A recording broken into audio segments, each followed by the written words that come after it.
Perfect picture में आपका स्वागत है। मैं अनिल दुबे।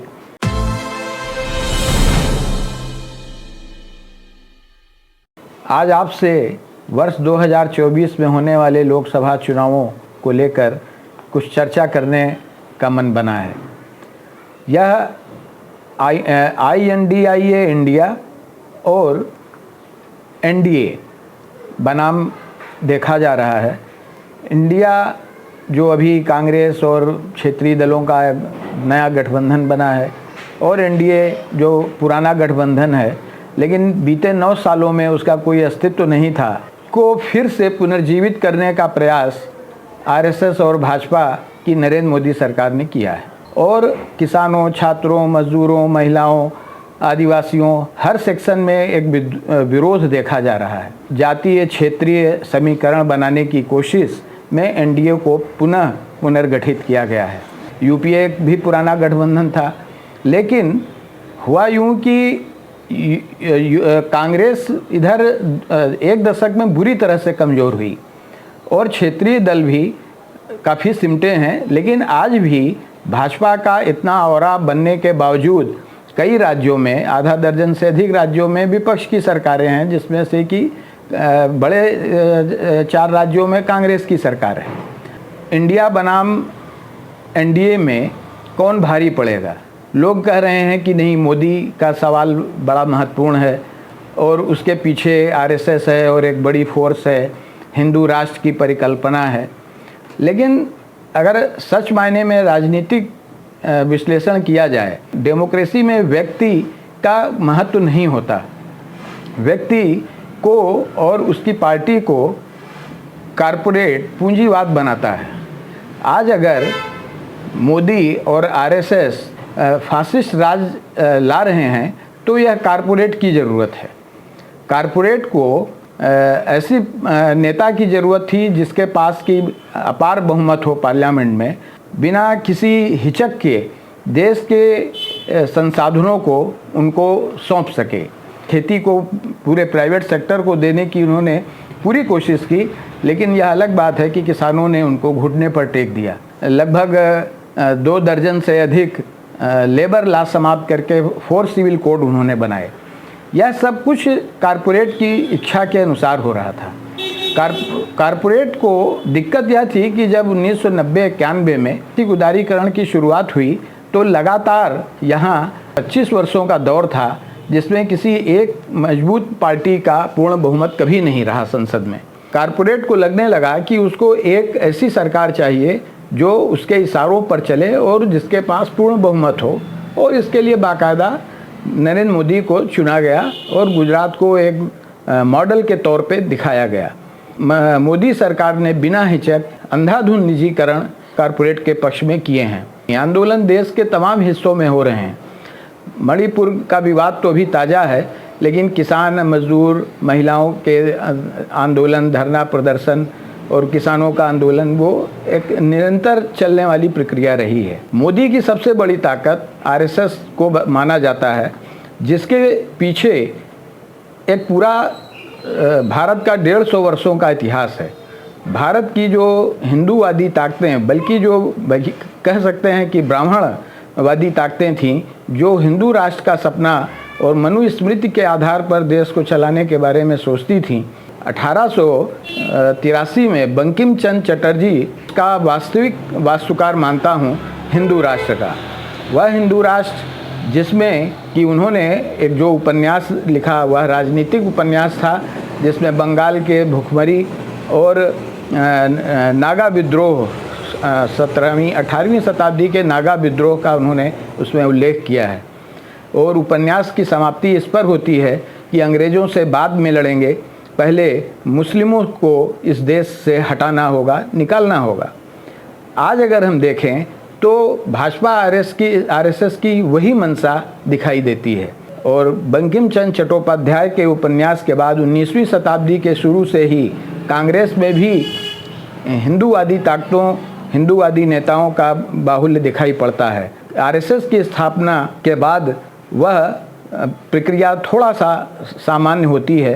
हिंदू महासभा, मुस्लिम लीग, RSS, ये सब भारत में हिंदू राष्ट्र के बारे में और मुस्लिम लीग मुस्लिम राष्ट्र के बारे में बहस को तेज करती हैं।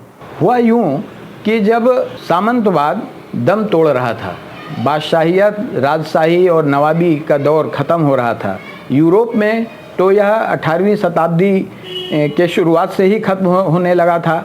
और यही कारण है कि ईस्ट इंडिया कंपनी और पुर्तगाल में और स्पेन और कई देशों की, फ्रांस में कई कंपनियां जो सीधे व्यापार करने लगी थीं, वो वहाँ के सामंतों की कंपनियां थीं जो उन्होंने पूंजी में अपने को कन्वर्ट किया था।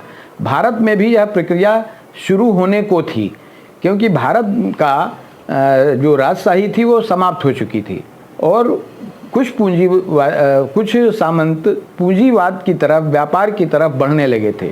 उस समय चूँकि एक अजीबोगरीब स्थिति थी कि अंग्रेज़ भारत पर काबिज होना चाह रहे थे और भारत का अपना सामंतवाद दम तोड़ रहा था। ऐसे में भारत को एक बार पुनः हिंदू राष्ट्र की ओर ले जाने की यह कोशिश थी। और जब आज़ादी की लड़ाई शुरू होती है, ख़ास तौर पर कांग्रेस के नेतृत्व में, तो 1920 के बाद से, प्रथम विश्व युद्ध के बाद से और फिर द्वितीय विश्व युद्ध के जो बीच का समय है, इस समय में अंग्रेज़ों की दुनिया में स्थिति बिगड़ने लगी थी। भारत की आज़ादी का सवाल मुखर होने लगा था। अंग्रेज़ों को भी लग रहा था कि अब वो भारत में ज़्यादा दिन टिक नहीं पाएंगे और भारत का पूंजीपति वर्ग तेज़ी से बढ़ रहा था। तो ढेर सारे बिजनेसमैन खड़े हो रहे थे जो छोटे मोटे उत्पादन और काटन के उत्पादन, कपास के फैक्ट्रियों, इसमें उनका काम शुरू हो गया था। हिंदू राष्ट्र बनाने की संभावना पर आरएसएस निरंतर काम करता रहा। नरेंद्र मोदी के पीछे ताकत है जिसको कि कारपोरेट ने पसंद किया, कारपोरेट ने उसको बढ़ाया।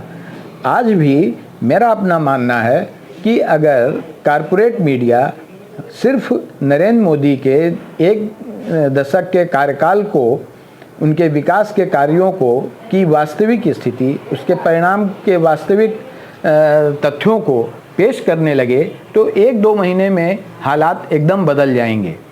आज की स्थिति यह है कि कारपोरेट मीडिया उन बहसों को ही संचालित करता है, उन खबरों को ही दिखाता है जो हिंदू मुस्लिम और इस तरह की भेदकारी समाज को तोड़ने के लिए जो विषय हो सकते हैं, उन्हीं पर वह बहस को संचालित करता है। नरेंद्र मोदी की सबसे बड़ी ताकत आरएसएस है। अब तो लगभग 100 से अधिक अनुषांगिक संगठन हैं जो समाज के विभिन्न क्षेत्रों में काम कर रहे हैं। भारत धार्मिक देश और विभिन्न जातियों, संस्कृतियों, विभिन्न धर्मों का, विभिन्न रहन सहन का देश रहा है। उसको एक राष्ट्र में बांधने की परिकल्पना भारत के सामंतों की सोच रही है। क्योंकि भारत में अभी भी अशिक्षा का प्रतिशत बहुत ज़्यादा है, धार्मिक और जातीय भेदभाव की खाई बहुत गहरी है। जनता के जो गरीबी के सवाल हैं, उसके दैनिक जीवन की जो कठिनाइयाँ हैं, वह उन सवालों का समाधान धर्म गुरुओं के जरिए और धार्मिक शास्त्रों के जरिए जनता को हमेशा यह बताया जाता रहा कि ईश्वर ही उनके कष्टों का निवारण कर सकता है। हम देखते हैं कि कुंभ मेला हो, चाहे कांवड़ यात्रा हो, या मंदिर के जगह मंदिर में दर्शन करना हो, या धार्मिक अन्य धर्मों के धार्मिक स्थलों में होने वाली भीड़ है, जो जहाँ की लाखों करोड़ों लोग पहुँचते हैं। लेकिन यह लाखों करोड़ों लोग अपने बेरोजगारी और अपनी गरीबी और महंगाई के सवाल पर कभी खड़े नहीं होते। यह ताकत आरएसएस और भाजपा को पता है कि इसको कैसे वोट में कन्वर्ट करना है। वह निरंतर इस पर काम करते रहते हैं। गरीब जनता जिसको कि इस देश के शासक वर्गों ने बादशाहों राजाओं के ज़माने से लेकर आज के 75 साल की डेमोक्रेसी में भी उसके नेताओं ने उसको ठगा है। इसलिए उसकी आस्था ईश्वर के प्रति होना स्वाभाविक है और भगवान में ही अपने कष्टों का समाधान खोजती है। इसका फ़ायदा भाजपा ने लेने की पूरी कोशिश की और इसमें वह कामयाब रही। ऐसा नहीं है कि यह केवल पहली बार भाजपा ने किया है।